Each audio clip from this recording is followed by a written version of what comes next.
This is accurate and intuitive cycle tracking. And the ethos, the thought behind this is that getting the right foundational, proper, accurate foundation is going to allow you to take your body awareness, body literacy, this constant feedback loop with our own body and what's happening to it, which we all want, to absolutely soar, skyrocket, get to the next level. And there's a really, in my way, good shortcut way to do this. And this comes from my experience. I'll give you my background in a second. But I see a lot of menstrual cycles. I see a lot of charts, and I talk to a lot of women who fall into usually two camps, I would say, in regards to figuring out what their cycle's doing and trying to decode it.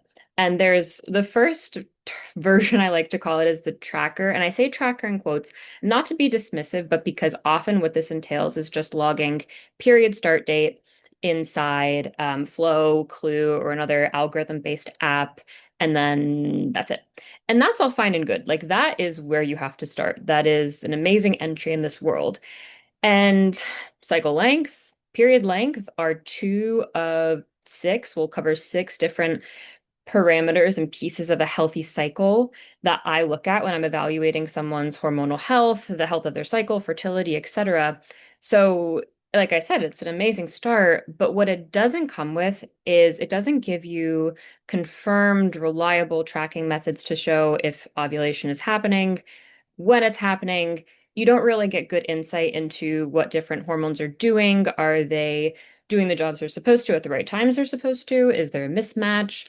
Also, if you've ever had the experience where you have really bad PMS one cycle and then, it's kind of bad another and then it's gone in the next, or really bad cramps in one cycle but not in others, like having this allocation of symptoms to what was going on in the menstrual cycle is incredible information. So without that awareness, you might not be able to detect certain patterns to fix the things you may need to fix.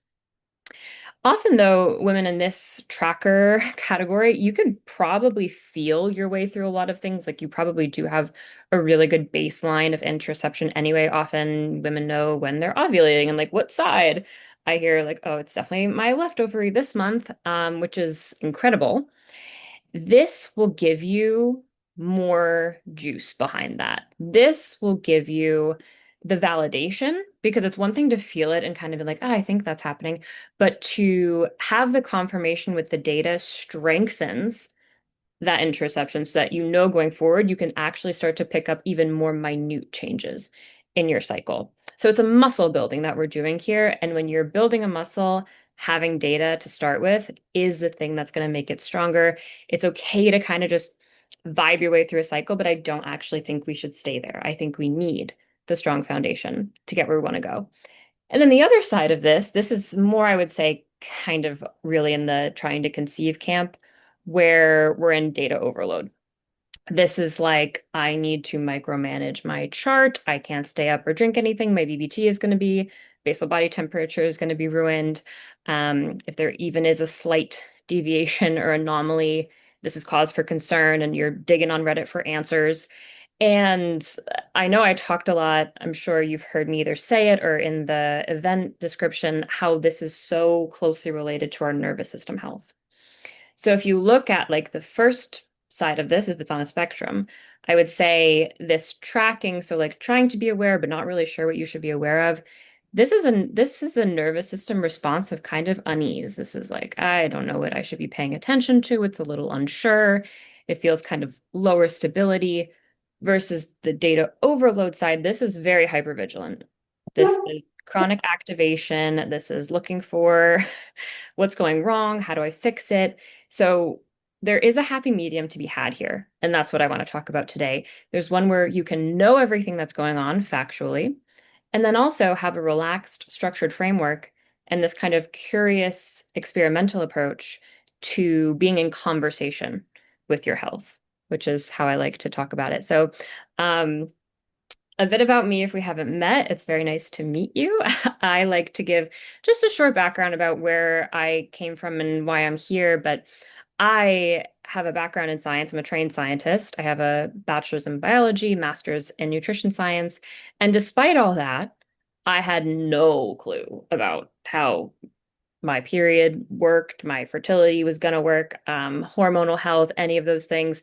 I had undiagnosed endometriosis throughout my late teens, early 20s, horrible hormonal acne. Oh my God. And the only solution I was given was birth control and Advil. So helpful, but I don't think I am not unique in that experience. And also the archetype of who I am, eldest daughter, parenting parents, type A, Virgo, like I am just that kind of, like I said, not very unique pattern where these inflammatory endometriosis, hypermobility, this like activation, nervous system dysregulation, like that was me in a package. And I just thought I would have an advantage because I was so steeped in the scientific and biological world, but I didn't. Truly, I had no idea. So I was in industry too. I still am. So for the past 7 years, I've been in biotechnology, personalized wellness. I'm currently a director of science for a personalized wellness company. And I'm also a menstrual and fertility health practitioner, which is why I talk so much about periods and hormones and the menstrual cycle.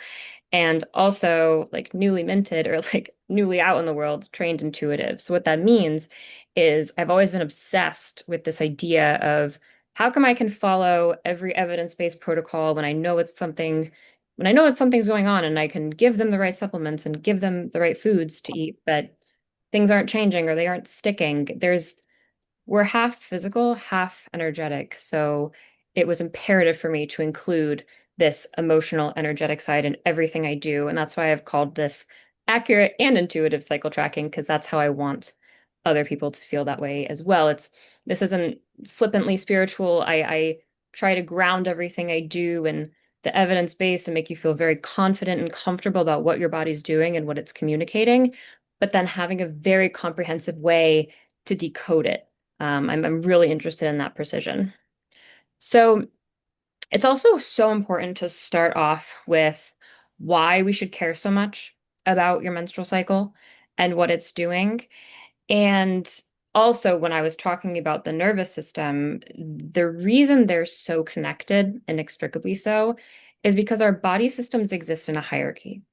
And our reproductive system or creative systems are actually the lowest on that priority system. And the reason for that is survival, meaning your ability to stay alive until tomorrow, does not hinge on your ability to reproduce. And this is really relevant in the modern woman scenario where we're chronically activated. We have nervous systems that are completely dysregulated, constant vigilance, constant fight or flight, inability to move from these high activation states and downshift into the more restorative, regulated states quickly and easily. And so what happens there is when the body's in a state like that, your brain needs to keep thinking, your heart needs to keep beating, your lungs need to keep breathing. That's what all the energy and nutrients and oxygen is going to get diverted to, because that's going to keep you alive until tomorrow. We are animals and survival is the biggest goal. And so, what your body's going to do, even if you're not being chased by a bear, even if it's just emails and carpool and meetings and business and families and finances, that's translating to this exact same hierarchy. Any any energy will not be diverted to the reproductive system because it's lowest, it's optional at that point. The body can turn off ovulation, it can turn off reproduction because it's not going to keep you alive until tomorrow. It doesn't need to be there. So I always like to say in a health journey, your period health, menstrual cycle, that's the first thing to go, and it's often one of the last things to be restored. And that's the nervous system connection at its clearest. The chronic depletion, both physical and energetic, shows up in our most environmentally sensitive system first. Let's see. I'm gonna keep it here. So yeah, I was gonna ruin it, but my biggest thing to say is your cycle is the biggest tattletale you have. So if there is anything going on, be it infection, inflammation, metabolism issues, thyroid issues, chronically elevated cortisol, it's gonna show up in your period. And the way you're gonna find it is if you know what to pay attention to.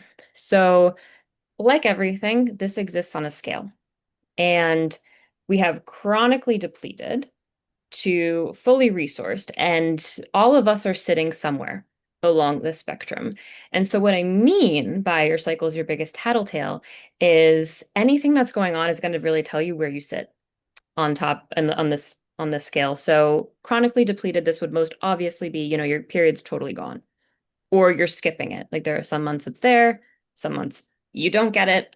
So this would be really far down on this depletion scale. Your body is just prioritizing everything else. It's saying, sorry, we don't have enough to give this to you today. Come back later, try again when we're better resourced. A lot of us, most of us, because certainly this was me, and certainly this is basically everyone I've ever worked with, is somewhere in the middle at start. So this is going to be irregular cycles. This is going to be maybe a seemingly normal cycle, but ovulation is not happening. This could be heavy bleeds or really short bleeds. This is scant cervical mucus, so no fertile cervical mucus around ovulation time. It could be really intense period pain, PMS symptoms, PMDD, bloating, craving, all of that. And it's not like all in the middle, but just to visually represent it, it's showing you where you are on this scale of like, we're really resourced to we're tipping into resources are getting depleted and we need some help. So I do want to define fully resourced for you because when we know what we're looking for, this is how we know how far away from it we are. And the definition of when your cycle is doing these things, this is fully resourced. You have consistent cycles, anywhere between 24 to 35 days consistently. So this isn't saying like I have a 24-day cycle 1 month and then a 35-day the next. That would be too much variation. So like 8 or more days between cycles is too much variation. But if they're consistently 25 days, consistently 32 days, that's great. That's just your body's baseline. You have healthy flow and bleed color. So the volume, the color of your blood, how it tapers off toward the end is incredibly informative. You have minimal pain, minimal PMS, and we'll talk about ways to really help out, like with the smoothing out into the next, from one cycle to the next. Clear cervical mucus patterns, confirmed ovulation, and a healthy luteal phase, which we'll also talk more about too. I saw a couple things in the chat I want to address. Jessica, such a great informative scale. Yay, I'm glad.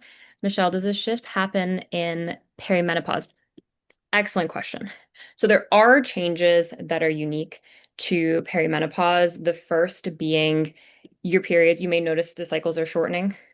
Ovulation may be happening earlier.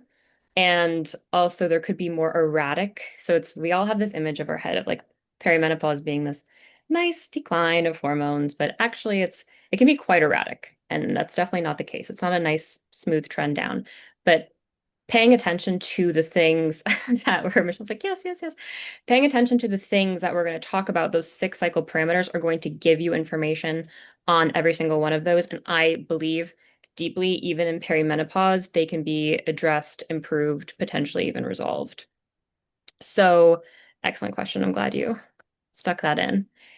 This is I'm trying to figure out the best way to describe the cycle at a very high level because most of us never got this good education. Speaking as someone who was trained in biology, like barely, they would throw up that graph and I'd be like, cool, just not take any of it in.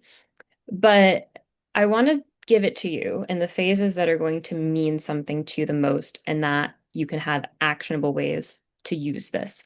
So, starting with our bleed, this is day 1 of our menstrual cycle, is the first day of our bleed.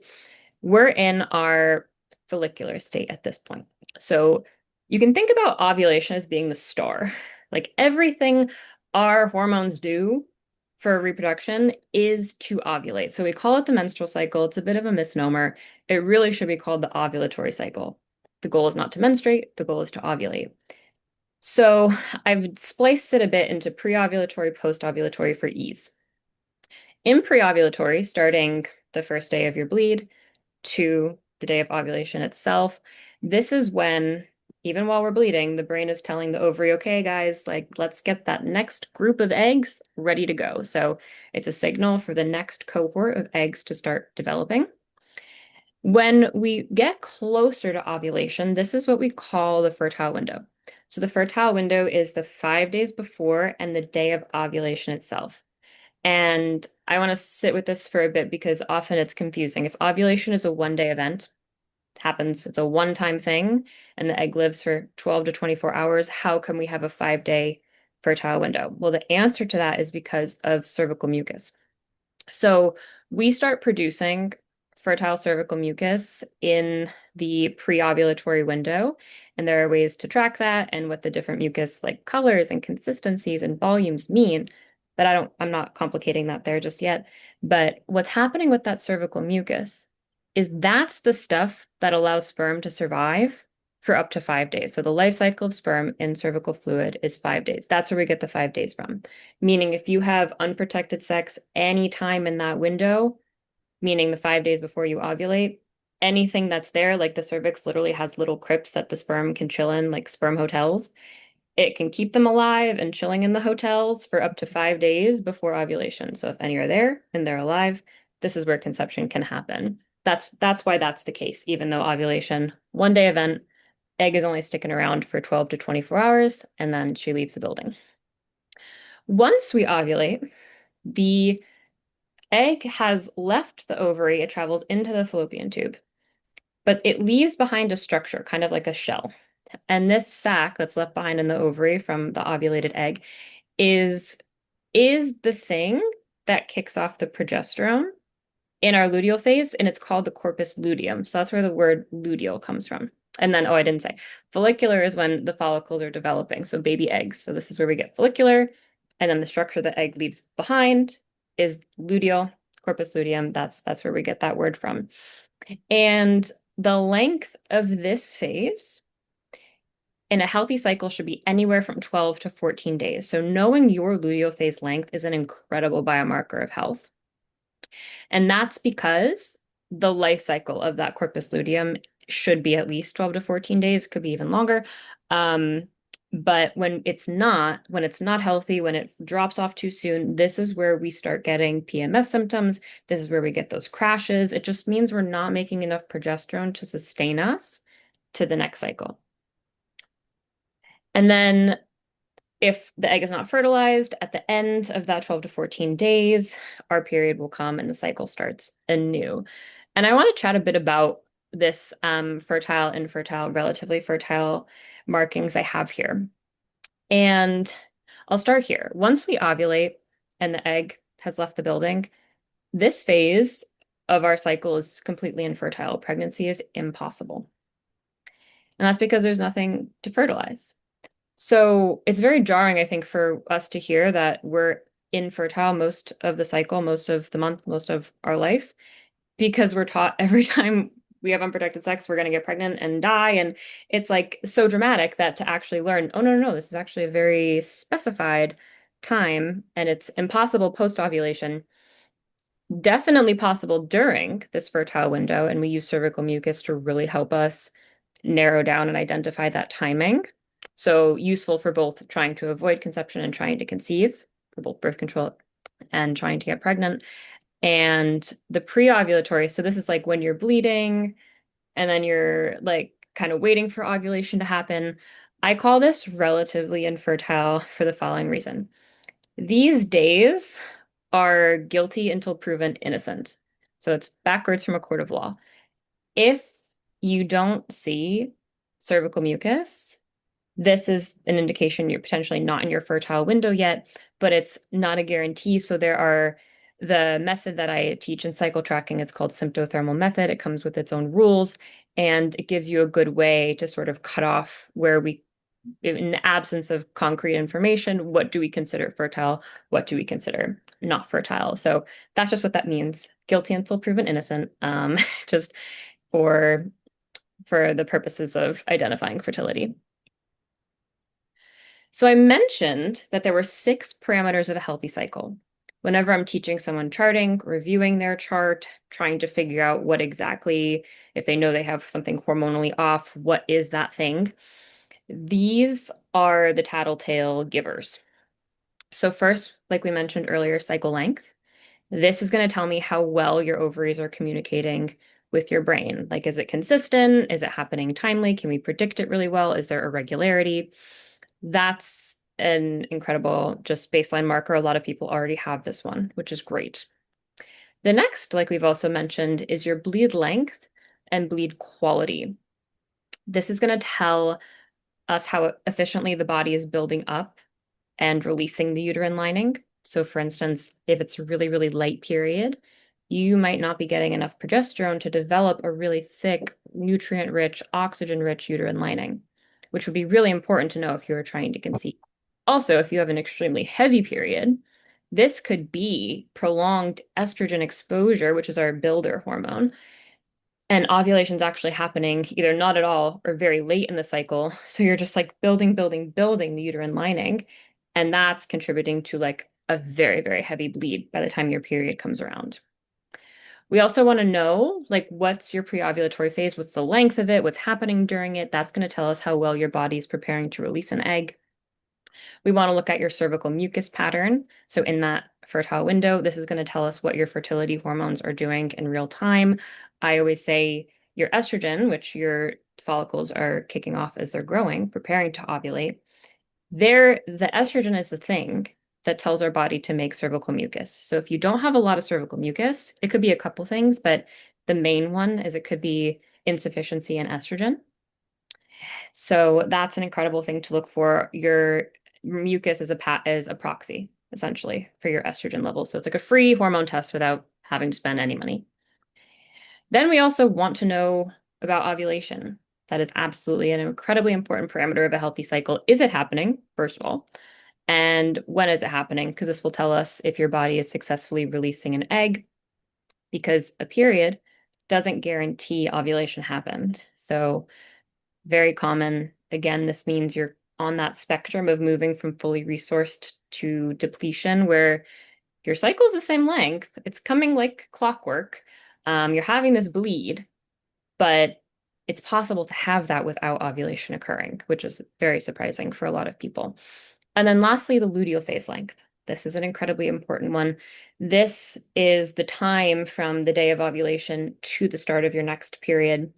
And this was the one that should be at least 12 to 14 days. This is going to tell you how well your progesterone is supporting your mood, your sleep, metabolism, fertility, and how well you could sustain a potential pregnancy. So this, I like to just baptize everyone by fire. If you've never seen a chart like this before, this is what it looks like to have the level of detail on tracking that I've been talking about. So there are many fertility awareness methods, if you've heard that term before. The one I'm showing you now is called symptothermal. That means we're looking at two fertile signs, primary fertile signs, cervical mucus, which is sympto, and basal body temperature, which is thermal. So that's where those two come from. And, ignore the colors and the numbers and the letters, but what that is, I can tell you, it's a standardized notation system to essentially categorize everything that's coming out of your vagina and then have a corresponding translation to what that means. Is what we're seeing potential infection? Is what we're seeing potential cervical inflammation? Is what we're seeing patterns of estrogen rising, completing ovulation, and then drying back up? That's what we can get at an incredible level of detail from a method like this with just the mucus alone. And then you can add in the basal body temperature. So this is just, taking your temperature first thing in the morning, getting your basal metabolic rate, which is a proxy of your basal metabolic temperature. And then you can see what happens is the progesterone that we make after ovulation causes our basal body temperature to rise. So this sustained thermal shift, these higher temperatures after ovulation confirm that it did indeed happen. So like I said in the last slide, cervical mucus is a proxy for our estrogen, while our basal body temperature is a proxy for our progesterone. So again, free hormone tests that you get every single cycle. Francesca had a question. What kind of thermometer would you recommend for accurate data? Amazing question. I recommend like the $8 to $10 ones that you can get at Walgreens, Amazon, CVS. It's just type in BBT, basal body temperature thermometer, and that's good. I really don't have a brand. I find they all do quite a good job. So nothing crazy there. If you're a lazy girl like me, I do the wearable, but huge caveat, this is when we start layering the advanced intuitive stuff. You can start relying more on wearables. I recommend everyone, if you've never charted temperature before, chart with the thermometer for at least 3 months. And I'll tell you why. Because the wearable, so if you have the Aura, if you have the Temp Drop, the Apple Watch, any wearable that's going to tell you, oh, we track temperature. If it's not the thermometer, it's not true basal body temperature, it's skin temperature change. So, and that's not a bad thing. I actually have a few charts where I've done both and they map really closely, but the skin temperature change is always going to be a few degrees lower because it's coming from your extremity, not your core. So, what if you're just going straight into the wearable? If you had, like, say, any kind of thyroid or metabolism issue that was causing a lower basal body temp, you would miss it because it masks that. So that's why I always recommend, do the true annoying every single morning basal body temperature because you'll just get the most accurate data. And then you can start supplementing from there. Oh yeah, this is fun. This is one of my first charts that I had done. And I want to prove to you how this is kind of like detective work. How you can sense if you don't have this foundation, you can sense when things are kind of funky or off, but may not have the data to back it up or the language to say what indeed it is. And then needing that language to then find the right solution. So these are just a few things that were going wrong for me and I say wrong, like there's no such thing as a perfect chart. There's no such thing as a perfect cycle. Trust me, type A, I've tried and it's fruitless. Okay, you're human and it's perfect the way it is. But what was happening here, I called out this red flag number one. Again, you don't have to know what the notation system means, but I was seeing constant dampness. So this cervical mucus check, just for everyone's awareness, it's a wipe. So before you go to the bathroom, every time I'm wiping with a tissue and then examining what you see. And then it's not internal. You don't have to go digging for anything. This is an external wipe system. And every time I was doing that, I was noticing like consistent dampness. And what that's a sign of is cervical dysplasia, which is just inflammation of the cervical cells. And it does not mean, again, everything's on a spectrum. It could be like low grade inflammation, or it could be high grade cervical inflammation, which would show up on a pap smear. I've had only negative pap smears, so this was like lower grade. But it alerted me that, oh, I'm having this dampness. This is obviously a sign of the inflammation, and there's something you can do about it to reverse it. It is reversible. It's like a high dose folate supplement for 6 months and then it goes away. So that was number one that I never would have known if I wasn't tracking. Red flag number two was, I know I haven't talked about this in a ton of detail, but um, when I was talking about your cervical mucus that you see during your fertile window, which is facilitating conception, that is supposed to dry up after you ovulate. And that's because the progesterone is vastly outweighing the estrogen. So, the progesterone is causing actually a mucus plug to form in your cervix. So you shouldn't actually see any mucus at all post-ovulation because it's plugged up. And if progesterone is high enough, nothing will come through. But I was. So this was a sign that I had insufficient progesterone production. Like it needed support in my luteal phase. This is super common and it's super fixable, but it's an amazing thing to know if, you're interested in having kids sometime in the future because this could be issues with sustaining a pregnancy if you don't have high enough progesterone in the luteal phase. And then also, a more obvious, this confirmation of this was my luteal phase was below that 12 to 14 day optimal range. So it was 11 days, which I know if you're like, Michelle, it's close. It's 12 days, it's 11 days. No, no, no, no. Close is not good enough. I knew I could push this higher. It's progesterone support, easy fix, food, supplements, exercise, like very, very holistic based things that I'm doing. And actually, I'm not making this up. This was my next cycle. And the I had a reduction in that dampness, just to translate the mucus patterns for here.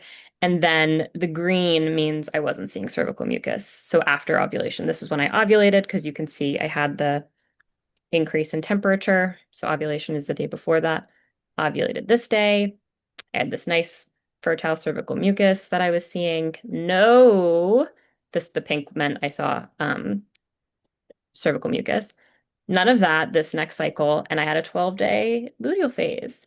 So this was kind of crazy. And I'm not saying this is going to be the case for everyone, but by far and away, this is the case for most people where you're making conscious tweaks.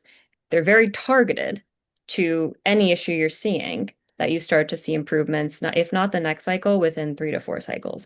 And that feedback is so validating because it's like a lot of these things are obvious. Like I changed my supplement routine a bit. I started eating more. I started eating breakfast. I have a chronic breakfast skipper.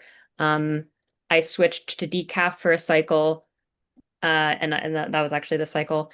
And I saw these changes. So, like very, very responsive. The body's incredibly responsive. The menstrual cycle is your most environmentally sensitive system. So it's not surprising that it's giving you that feedback, but it's nice to know everything you're doing to have that credible instant confirmation with your own data.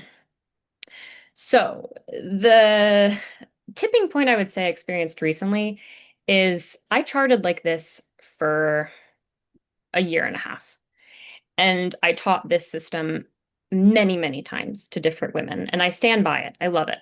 But I started noticing I was getting really lax with it. Like I was, not as consistent with my, super, like it got micromanagey is what I was trying to say. I was tipping into that hyper vigilant, have to know everything, can't mess anything up. Oh, I had this 12-day luteal phase last cycle, can't go back to 11. Guess what? You can, it's fine.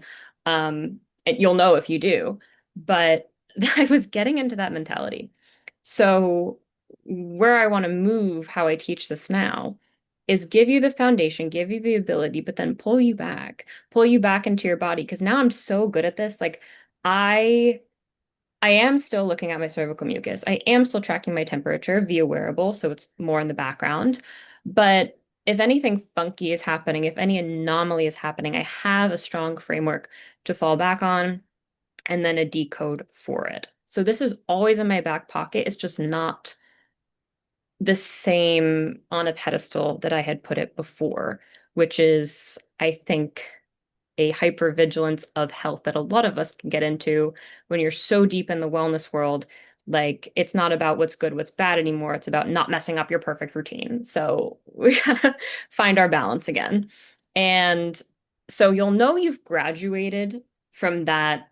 I don't really have to be so meticulous with this anymore. You've set a really strong foundation when you can confirm ovulation.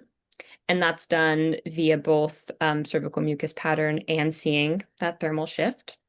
Not an algorithm generated day. So if you have something like flow or clue that's telling you, like putting the little icon for when it thinks you're ovulating, those are wrong 80% of the time, unfortunately. So why? Because we all have different cycle lengths. If you're experiencing any stress, illness, mental stress, if you're traveling, your ovulation day changes. And it also just changes from being a human. Like, I don't always ovulate on the same day, even in consistent healthy cycles. So to predict something based on simply math is never going to work for like applying it to you and your particular life. Like, you always are going to have to want to not outsource this, but get that information yourself. Two, can you diagnose the pattern? Do you know what to look for of those 6 parameters and then translate them if you see something amiss? So say if your luteal phase is short, if you didn't experience a peak day, which is referring to some more details of the cervical mucus. Do you not see any cervical mucus? Because before I did this, I didn't even know that that came in a pattern. Like I just thought it was discharge. I wasn't paying attention. And then when I pay attention, I say, oh my God, like that comes in a pattern. Now you know what's actually happening. And then for any tweaks that you may need to make, which is all the time, that is, do you have the correct plan to follow? So you are figuring out exactly what the issue is, and then you can do the right application to fix that. And then confirm it's working. Are you seeing the fruits of those changes, of those labors in later cycles? Are you seeing stronger patterns emerge? Are you seeing you fall within the optimal parameters of each of those six cycle markers that we're looking for? That's when you know you've got this foundation on lock and you can start taking it to a more advanced level. Let's see, I want to answer this question from Lisa. Is a cycle length based on the first day of last period to first day of next period, or from the last day of last period to first day of next period? Okay, great question. Your cycle length is the first day of your period to the last day before your next period. So the first day you bleed, it's not actually the spotting. If you get any like spotting before, I wouldn't count that. It would be the first day of flow. So that's day one. Up until, so it's kind of like a retroactive, the day you get your period, the day before that was the last day of your cycle, because that would be the next day one. That answers your question. I know it's weird that like that's yeah, good. Got it. Also not very intuitive for a lot of people. I struggle with that myself. So here's the more advanced stuff, which I'm very excited about. I do want to say as a caveat, I showed you the symptothermal method, and that method in research is 99% effective natural birth control. So I'm not saying if you leave the method, you retain that high efficacy. And if you wanted to learn a symptothermal method, I would teach you exactly what that means, what that doesn't mean.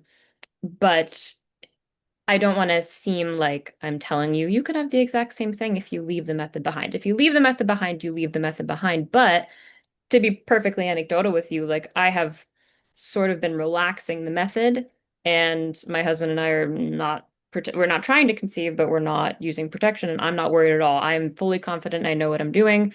I don't have scares. I don't get anxious about it. So that reality is possible, but I'm not going to assign, oh, it's 99% effective because I'm a scientist and that's not what I will do. So I have too much integrity and too much scientific integrity to say that. So, where the fun part is, and this is kind of like, I'm sure most of you, if not all of you, have heard about cycle syncing. This is not quite that. It kind of is, it kind of isn't. I will explain. Cycle syncing, if you see like a cycle syncing template, like the beautiful vibey ones online, they will usually say something like cycle day 1 to 10, cycle day 10 to 14, do this. Cycle day 16 to 21, and it's like prescribing the dates, run far away, because that's assuming you have a perfect 28-day cycle and you ovulate on day 14, and only 20% of women actually ovulate on day 14. It's a population average. So that means most of us are ovulating around that day. So those templates, they're relying on the hormonal pattern to capitalize on those activities, to capitalize on those foods. But if that's not your hormonal pattern, you're working against yourself. Instead of trying to work smarter, you're working harder. So that's why I say track your cycle, know exactly where you are, so that way you can take this information and apply it to you correctly. So for everyone, the timestamps that I'll give you to apply this, these tweaks, I like to do micro tweaks, micro rituals. I don't say change your schedule, change your workout routine, do these overhauls. I'm doing it in a way that, like, if you looked at my life from the outside, you wouldn't really notice, but I notice. I'm changing little, like, my internal environment to adapt to my different hormonal statuses so that I'm benefiting from where I'm at every single day. So, in your menstruation phase, this is day one to your period to when it ends. This is a very inward time. This is a time of releasing, quite literally and emotionally. So I like to protect that first day or two. Obviously, if you work, you have a business, you can't cancel meetings, or you can if you're fortunate. Um, but protect it in a way that's like, a way you feel comfortable that you can still get through your day, but you feel like you are protecting yourself, either like camera off or you're in comfortable clothing. Foods, I'm not married to the idea of doing restricting certain foods to different cycle phases, because I believe firmly in eating well all cycle long. Like it's not going to benefit you marginally, significantly more if it's in one phase versus the other, if you just eat healthy, nutritious foods. But there are certain merits to say iron-rich foods while you're actively bleeding. So that's amazing. Heat therapy is amazing. So heating pad, add a castor oil pack. This is where I would do the earliest bedtime of your month. And then often people like to sync this with their productivity and their goal planning. But during menstruation, because of the releasing energy, I would spend it reviewing the past month rather than planning for the next. I would start planning in, say, this follicular phase. So when your period ends to when we're approaching ovulation, estrogen is increasing here. So we're feeling more energetic. So often you'll hear like people recommending HIIT workouts or higher intensity. Often that's just because you have more energy to do so. Like you can hit these higher thresholds, you can sustain that workout for longer. So yes, absolutely capitalize on that. It's not because it's like better for you or it's like more effective at fat loss in these stages. It's just that you're probably going to be more efficient at them because you have this energetic boost. This is really good for brainstorming, pitch planning, kicking off a new project. The estrogen literally does change our brain. It makes you more verbally fluent. You have better connection between different parts of your brain. So if you're going to batch content, this is a great time to do it, or anything that needs fresh thinking. Ovulation, so this, if you're tracking, this would be looking at cervical mucus patterns, keeping an eye on what your temperature is doing, and it's when our estrogen levels are at the highest. So anything on camera, like this is usually a time where you're like most primed to do really well for that. You can hit the highest intensity workouts because you just have the ability to hit peaks and sustain them. And because of that increase in verbal fluency, if you have a hard conversation or meetings to be had, this is a good time to do that. Once we confirm ovulation to when our next period starts, this, I find these micro rituals, these tweaks to be the most serving for people because this is where we're going to need it the most. So the luteal phase is supposed to be an energetic wind down. And the way I interpret this and do the micro adjustments is I'm switching from that output that's going on for these couple weeks and it's coming back to input. So I'm not listening to as many podcasts. I'm not doing as much coursework. I'm doing more journaling because it's like less should be coming in, more should be going out. It's a processing, it's a releasing time. I do at-home abdominal massages. I tweak my supplement routines a bit specific to my luteal phase. And then, contrary to popular advice that tells you, oh, this is the time to hang out with your friends. I mean, yeah, absolutely it is. But I like doing that in the luteal phase too. And that has to do with something I've taught before called the hormone hierarchy, where I'll quickly explain it here.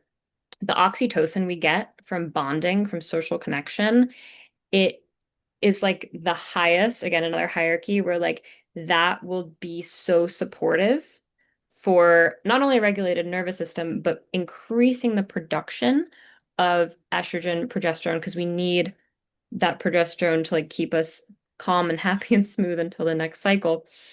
So oxytocin will counterbalance cholesterol. Or sorry, cortisol. That's what I wanted to say. So if you're in this like activated nervous system, oxytocin is going to pull down any overproduction of cortisol, the stress hormones that we're getting in this later phase that feels exacerbated by this wind down energetically.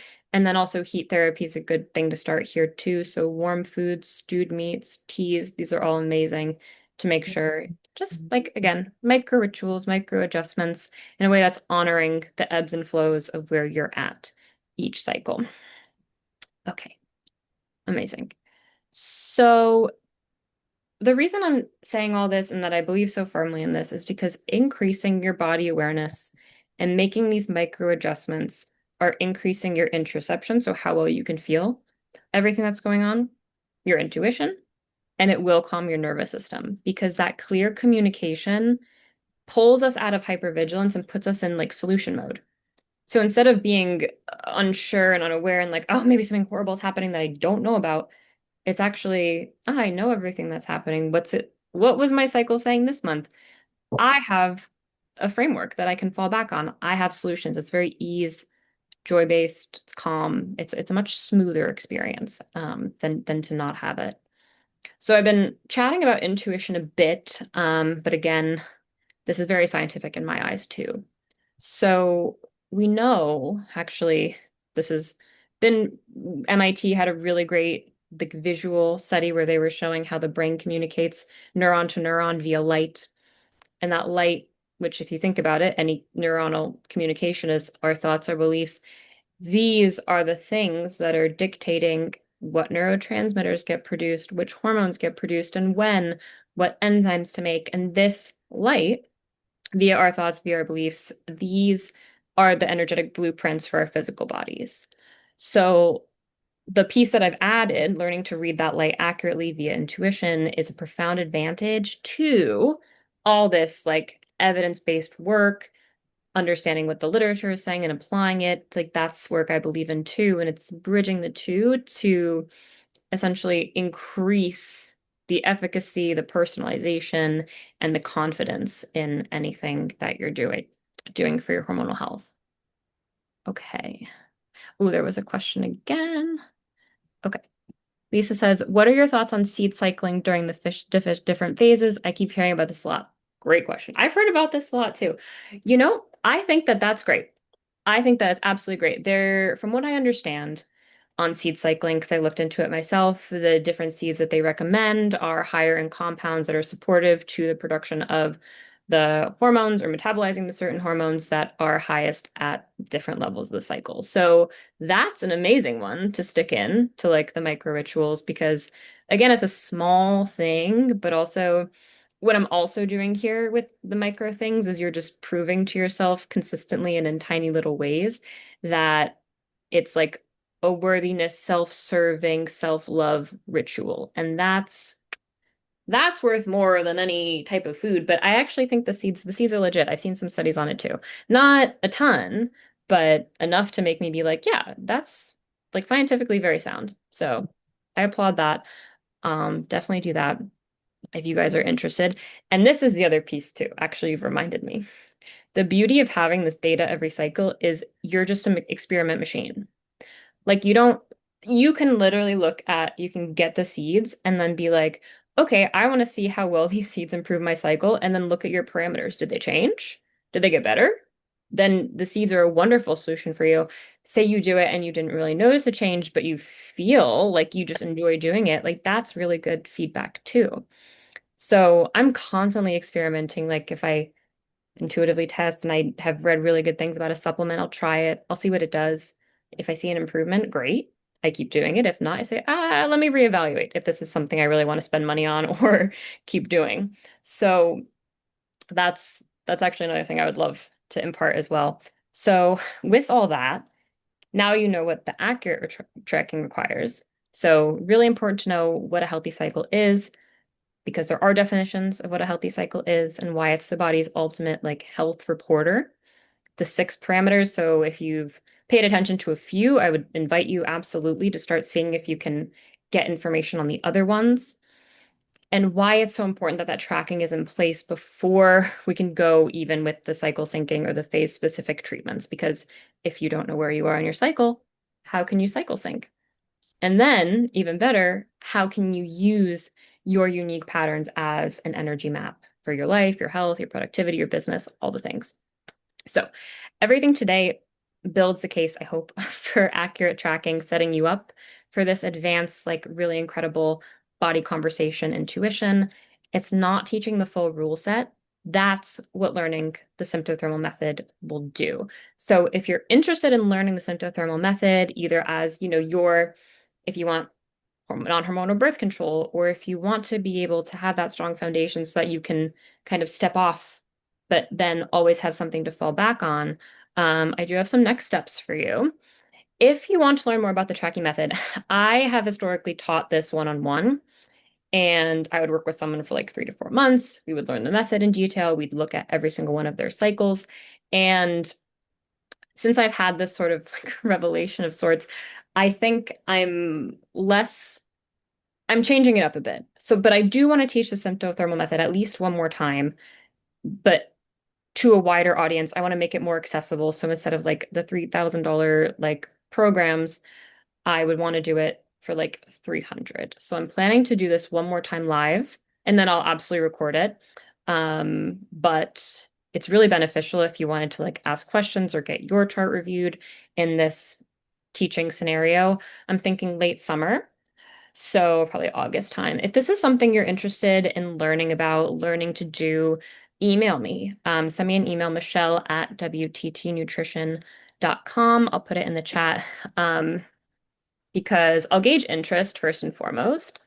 But I think that this is actually going to be a really amazing first step if this is like, if you're interested in this kind of thing at all, applying it to however you want to do it.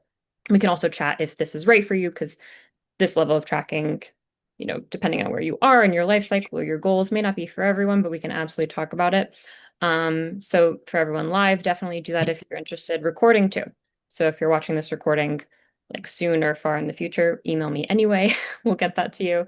And then if you'd like to book a session, um, intuitive analysis. This is something I do at the hormonal level. So looking into what are like your symptoms, your cycle, your if you have lab reports, anything you've been diagnosed with or suspecting, using this scientific lens to evaluate your cycle and give you information on that. But also, where do you fall in terms of the emotional influence on those cycles? Where energetically, how is the emotional disruption impacting estrogen or FSH or LH, and then what is the specific tool to do so? That's a newer thing. So you can, if you're here or got this far, I do have a discount code if this was something you were interested in. Again, if you have questions about it, ask because if you're like, I don't know what that is or what to do, I would love to chat. Let's see. A couple questions. Let's see.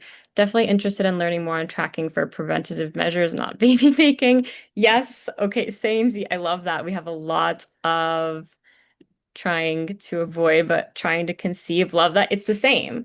The method is the same, right? So whether you're trying to avoid that fertile window or target it, you figure it out the same way. It's just what you do with that information. Um, but the core process is the same. And for the energetic advantage, yes, guys, that's the best. Any other questions or comments or anything at all? We have a couple extra minutes, but if not, I can give it back to you all. But this was a lot of fun. So thank you all for being here. Let's see. No, awesome. Brittany's, I've never been so interested in my period. I love to hear that. That's what I live for, and I felt the same way too. What does it mean when you finish your cycle? Let me see. But almost right after you can feel like it's starting again. Ooh, that's interesting, Rachel. Do you mean symptomatically you have like the cramping or the lower energy? What specifically are you experiencing, if you don't mind sharing? Um, like cramp feelings. So it could be a few things. The first thing that comes to my mind is I would want to know, I would want to confirm ovulation. That's like usually my first thing. If we're having any funky, seemingly out of place symptoms, I'd want to know if it's happening, when it's happening, because I'll tell you, like, you'd be amazed at how often that situation arises where people are having regular cycles with no ovulation. So the period they're having is a breakthrough bleed. I'm not saying this is the case for you, but this is the process I would go through. It would be let's rule out the obvious and then we can get more and more precise. So if that's something you either tracked or wanted to, I would recommend tracking it if you hadn't, because that can give you just start to triangulate what the actual issue is too. Because then I would go, okay, which hormone is it? Is it insufficiency of progesterone? But like that wouldn't really be an issue right after your period. Is it estrogen? Is estrogen not getting metabolized properly? We would have like a systematic check to go from there, but the information from your own cycle, your own body would guide that. So I would love to dive into that more if you wanted. Michelle says, thank you. I've learned more than I have in my life about my period in 1 hour. That's my goal. That's my goal. I'm fired up to do this because I was in the same spot. I was like, how do I not know any of this crap? Are you serious? If I don't know this, how can I expect anyone to know this? Because I was privileged enough to get educated in this space and still didn't know. Um, so I'm so glad to share it along. Okay, with that being said, I'll look out for anyone's email that wants to go deeper. You are all so, so welcome. And thank you again. This was such a joy. So I hope you all have an amazing rest of your Friday and a really, really great weekend. Okay. Bye, guys. Thank you. Thank you. Okay.